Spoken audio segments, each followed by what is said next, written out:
여러분 안녕하십니까? 여수 MBC 뉴스투데이입니다.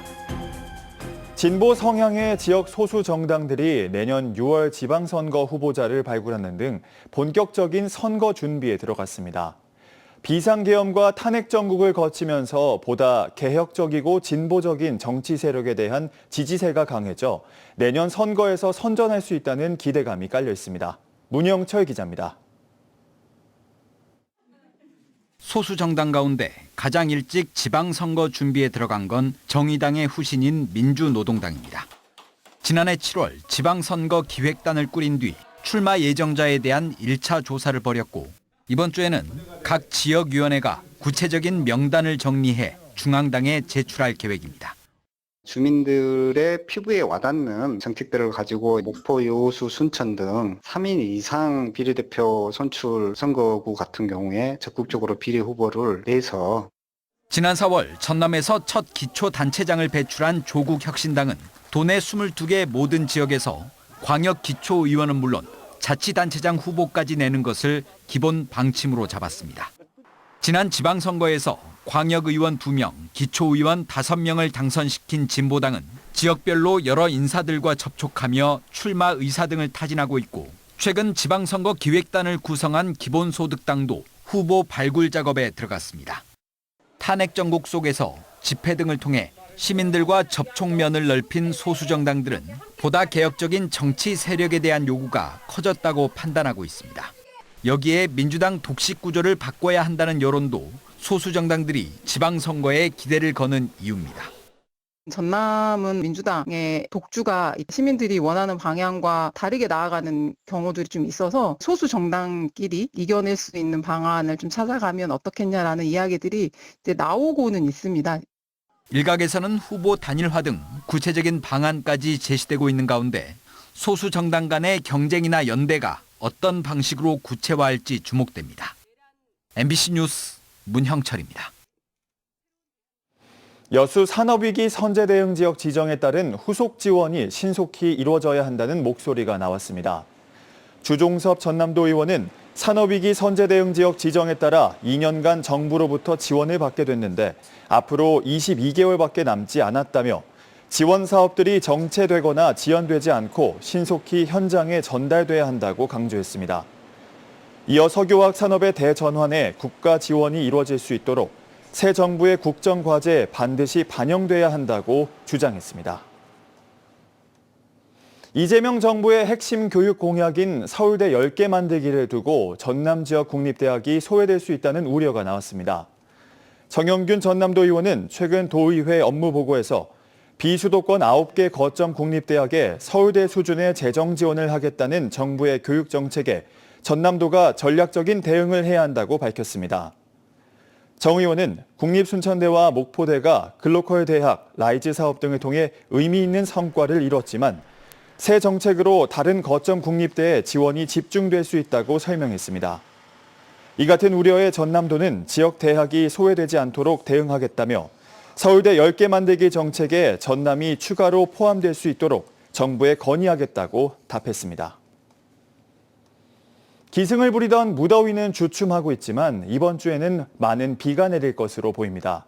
폭염과 장마가 반복되는 요즘 여름철 재난사고에 대응하기 위해 일선 소방서도 하루하루가 비상이라고 하는데요. 최황지 기자가 취재했습니다. 동력 펌프가 작동하자 호스에서 물줄기가 뿜어져 나옵니다. 여름철 침수 사고에 대비해 수방 장비를 점검하는 겁니다. 폭염이 잠시 주춤하는 사이 다시 비가 예고되자 일선 소방서도 분주합니다. 폭우시 현장 활동하면서 순직 사고가 발생한 사례가 있었기 때문에 저희 안전에 유의하면서 2차 사고가 발생하지 않도록 아침에 교대 점검 시간에 장비 점검을 수시로 하고 있습니다. 여수는 특히 해안가와 인접해 침수 피해도 많고 물놀이 인명사고도 잦아 여름철엔 늘 비상입니다. 예비특보나 주의보 시엔 상황요원 1명을 보강하고 경보가 발효되면 인원의 10분의 1을 동원해 현장 대응에 나서고 있습니다. 이번 주 장마가 끝나면 다음 주엔 다시 폭염입니다. 냉방기, 선풍기 등 전기 사용이 많아지면서 화재 신고도 크게 늘고 있습니다. 여름철 전기적 요인에 따른 화재 신고는 5년 전 8천여 건에서 지난해 9,600여 건으로 20% 가까이 증가했습니다. 특히 불볕 더위 속 화재 현장에 나선 대원들은 온열 질환의 위험에 노출돼 있습니다. 소방대원들의 온열 질환은 지난해 2건이 발생한 만큼 올해도 주의가 필요합니다. 지금 이제 혹석이 시작해가지고 엄청 덥습니다. 땀도 많이 나고. 근데 저희의 숙명이 화재 현장 가가지고 신속하고 인명 대피 구조를 먼저 하는 것이기 때문에 오로지 이제 그 생각 먼저 갖고 있습니다. 20여일 가까운 찜통 더위에 이어 그 어느 때보다 집중호우가 예상되는 올 여름. 들쑥날쑥한 이상 기후에 안전사고 예방을 최우선으로 하는 현 정부 방침에 맞춰 지역 소방관들의 발걸음도 빨라지고 있습니다. MBC 뉴스 최양수입니다. 여수시가 화정면 계도 간척지 일원에서 추진하는 농어촌 관광 휴양단지 조성 사업의 1단계 성토 공사가 완료됐습니다. 여수시는 2026 여수 세계선 박람회 부행사장 조성과 농어촌 관광 인프라 구축을 위해 317억 원의 예산으로 전체 부지 15만 7천여 제곱미터 가운데 우선 1단계로 6만 제곱미터를 먼저 완공했다고 밝혔습니다. 이번 1단계 부지에는 섬어촌 문화센터와 마녀목 공원 등 연구시설과 함께 내년 섬박람회 기간에 사용할 섬섬 캠핑장 부지가 포함됐습니다. 인도네시아 동부에 위치한 섬나라 동티모르가 지금까지 6번째로 내년 여수세계선박람회 참가를 확정했습니다. 2026 여수세계선박람회 조직위원회는 최근 주한 동티모르 대사와 선박람회 참가 협약서에 공식 서명했으며 이번 협약으로 동티모르는 자국의 섬 자원과 문화를 알리고 동티모르의 날 행사를 개최하게 됩니다. 선박람회 조직위는 현재 30개국 유치를 목표로 6개국의 참가를 확정했으며 다음으로는 이달 말 베트남 꽝린성과도 참가 협약을 체결할 예정입니다. 폭염 때문에 식재료 가격이 오르는 이른바 히트플레이션은 당분간 계속될 것으로 보입니다. 여기에 인건비까지 올라 외식업계는 그 어느 때보다 어려움이 크다고 호소하는데요. 손님이 더 줄어들까 봐 음식 가격도 올리지 못하는 현실입니다. 김초롱 기자의 보도입니다. 뜨끈한 한 끼를 10,000원 안에서 해결할 수 있는 국밥집입니다. 30석을 갖추고 있는데 점심 손님만 1년 새 반으로 줄었습니다. 한 그릇이라도 더 팔고자 사장 혼자나마 연장 영업을 하다 보니 하루 15시간까지 일하기도 합니다. 식재료비 등 각종 비용마저 증가했지만 가격을 쉽게 올릴 수도 없습니다. 식재료값이 올라가면서 일단 마진율이 떨어지지 않습니까? 근데 이 업종 자체가 이제 국밥 종류가 싸다 보니 이제 가격을 올릴 수도 없고. 30년 넘게 음식점을 운영해온 이은행 씨도 요즘은 정말 장사하기 어렵다고 말합니다. 120석을 갖춘 식당에서 직원 8명이 일하고 있어 무엇보다 인건비 상승이 큰 부담입니다. 고기 손질 등 사장이 직접 하는 일이 갈수록 늘고 있습니다.